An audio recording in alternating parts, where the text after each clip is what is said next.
This Fleet Equipment Unscripted interview is presented by Hendrickson, a leading manufacturer of heavy-duty suspension systems and components to the global commercial transportation industry. Visit hendrickson-intl.com to learn more. Hi everyone, Jason Morgan, Content Director for Fleet Equipment. Welcome to Fleet Equipment Unscripted. I have the new Western Star 57X behind me. This is the new on-highway truck from Western Star. We're at a pre-release event. We get to see some of the pre-series models, get to check out all the features, get our hands on it, take it for a test drive. Come along, we'll get a product walk around, we'll get behind the wheel and let's see what we can learn. All right, so starting off at the front, we have a two-piece aerodynamic bumper with functional air ducts.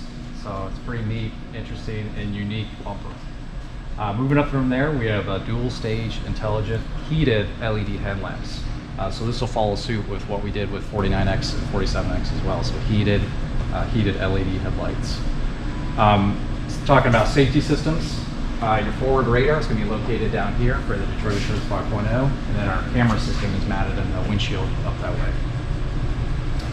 Moving around a little bit, the hood itself is a three-piece hood. You'll notice in the video we talked about the shared air intake and the C-loop mirrors that we're sharing with the 49X and 47X. So following suit there, so it all fits in the family. Looking up from there, we have a one-piece windshield now. The 5700 was a two-piece windshield. This windshield is going to be 28% larger than the previous 5700, so a lot better visibility. The other thing we did to improve in visibility is, was two things that helped us improve fuel efficiency as well, is the frame rails are splayed as well. So we were able to lower the engine, which gives us a little bit aerodynamics and better visibility at the same time. So when you get in here and you get in the driver's seat, you'll notice the difference there. And when you look out the side windows, you have one-piece side windows as well. So excellent visibility out to the side. Looking up from there, you have our standard stainless steel sun visor. Also optional on the windshield is the tough glass windshield. Many of you probably haven't heard about that yet, but it is an optional windshield that we're offering for customers that are in tougher environments, or even for line haul. If customers are seeing a lot of rock chips and stuff like that, we highly recommend this windshield. It'll help prevent extreme propagation of cracks and spreading throughout the windshield and help reduce downtime is the main goal. All right, coming around here, we're focusing on aerodynamics with this truck. So we have the full chassis side fairings here to the back of side extenders. In the back of the cab, we'll have the 24-inch side extenders will be standard. And in the video, you saw the optimized roof fairing that's also at the top of the roof here. Not on this truck, but you'll see it on some of the other trucks out there. On the back drive wheels, you'll see flow below drive wheel covers will be standard, and then we'll also offer optional drive wheel fairings too. So with aerodynamics and the powertrain improvements, we're going to see customers will see an improvement of 5.8% fuel economy improvements over the previous 5700. So on the previous generation sleepers, we offered an 82-inch sleeper with the 5700. We will not offer that with this truck. This will be the largest size, will be the 72-inch sleeper. So even though it's 10 inches shorter, the volume is actually increased. So the volume will actually be about 22% larger than the previous 5700. So when you guys get in here, you'll feel it. You'll feel the difference between this and our legacy cab. So a lot more headroom, a lot more upper storage area, and then even in the base area, a little bit more cab width there. The cab structure does share the same as the X Series, but it is both are all aluminum with steel reinforcements. So it is going to be extremely lighter than the 82-inch sleeper. So upwards, our early estimates are going to be somewhere around 1,000 pounds lighter than the 5700 if you compared an 82-inch to the 72-inch sleeper. So huge gain there. So what you're seeing here is the digital dash display. So we have a 12-inch A panel display with a 10-inch B panel display. These are controlled, the displays are controlled by the optical finger navigation here. So simply just swiping back and forth to cycle through the digital dash. On the left-hand side of the A panel, the driver can select all different kinds of gauges that he wants to look at. In the middle, if you're tracking a vehicle, and you'll see this on the ride and drive part, the vehicles will be picked up here. You'll be able to see the vehicle getting closer. Then on the right-hand side of the main panel, there's different functions over here. So you have your basic trip information, miles per gallon, live miles per gallon, what's playing on the radio currently, and then if you current recent call list is over there as well. Then moving over to the B panel, you can use the optical finger navigation to get through here. I'll start up back off at the home screen.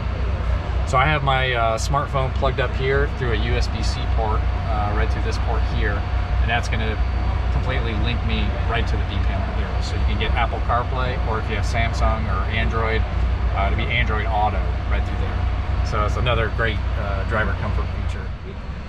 In the B panel display, this is a touch screen, so you can cycle through it with your hands, but obviously when the driver's driving, we want them to try to use the finger navigation over here. But they can customize, they can look at different gauges over here. So it's just a different view of the gauges if they want to.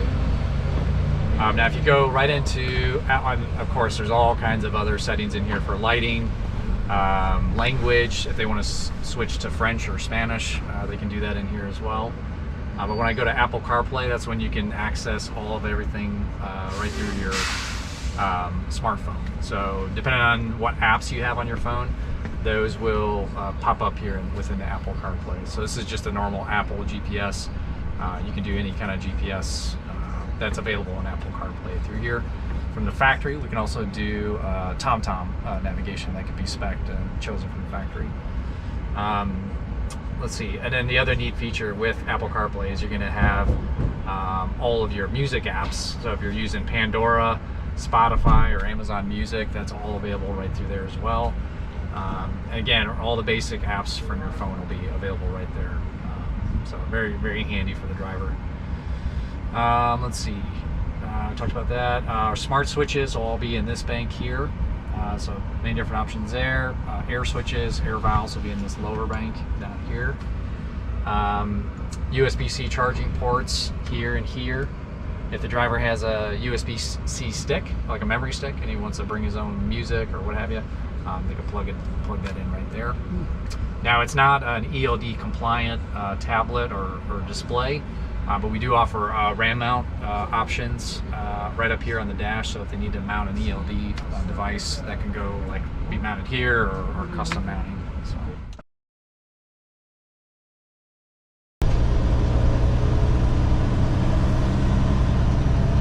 So once we get onto the track, go ahead and set your cruise control. Okay. And your cruise control will be on the left-hand side of the steering wheel. Okay. And we'll go into that fly-in mode for your instrument cluster display. So that way we can get some footage of that for you too. Okay, so cruise, let me get on the line. Yeah, you feel the Stair Assist for sure.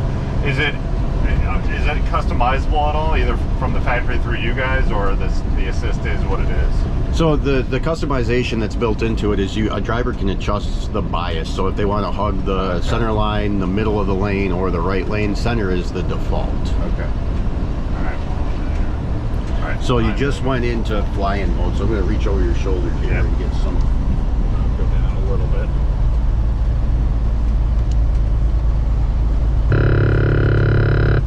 Oh, there, and I feel the, is this one set for the right or the left? This one, when I got out of it, it was set towards the center, and we had a key cycle, so it should be back at the center. Is it? Okay, yeah, because I definitely felt the pull over. I'm going to do it again. I did that first one on purpose, clearly. Yeah, and it's pushing me back to a center now. I'm back. And I feel it on the wheel. And I really had to work to kind of get over on that departure. But it does, it will very easily let you override the system. Yeah. It doesn't try to take it away. No, I mean, I was actually, I was trying to go a little, just trying to do the drift, you know what I mean? Like when someone reaches down for their drink or whatever and you do the drift. Take your eyes off the road for a split second. second. It doesn't really let you drift. It keeps you there, which is nice. And then that functions both in and out of cruise, in and out of cruise control. Oh, so really? Okay, I'm gonna cancel it. So yeah, you're out of cruise right now. So you still have it's still functioning, and you are above 35. So there's your lane departure warning. Yep, and then it pull.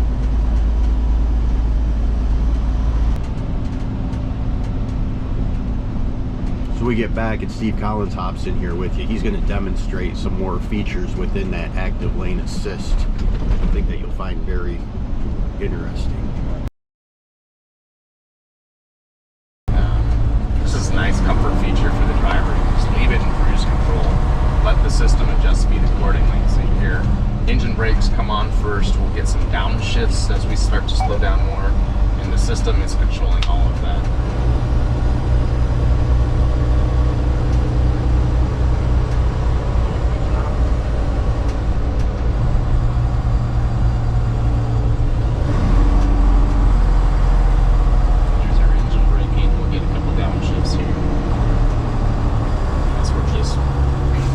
Cruising along in our big traffic jam that we have here.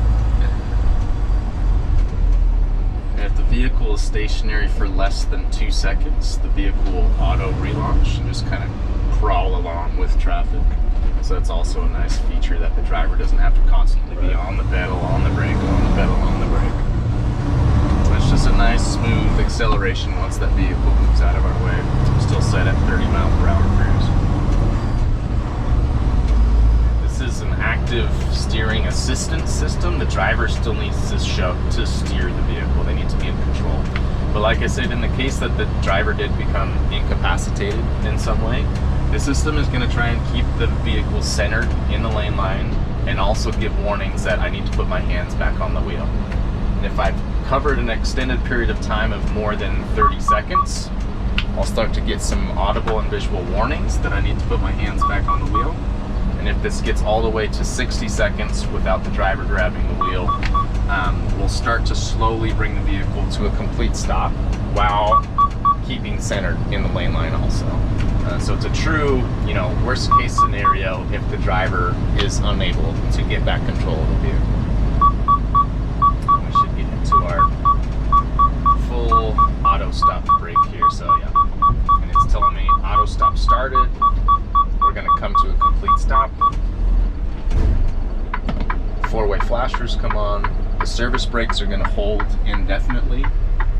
When we get to production, the dome light will come on and the doors will unlock themselves. So imagine that first responders can get here. They'll know that something is going on in this cab, obviously by the four-way flashers, dome light, and the doors will be open for them to assist the driver if they can. So put this back into drive. Side guard assist on this combination tractor trailer. It is looking all the way back to the back of a 53-foot trailer and all the way up to the front of the tractor. So not just monitoring my blind spot, but really monitoring the entire lane of the tractor trailer. So you can see them roll up along my trailer. You'll see that amber warning light.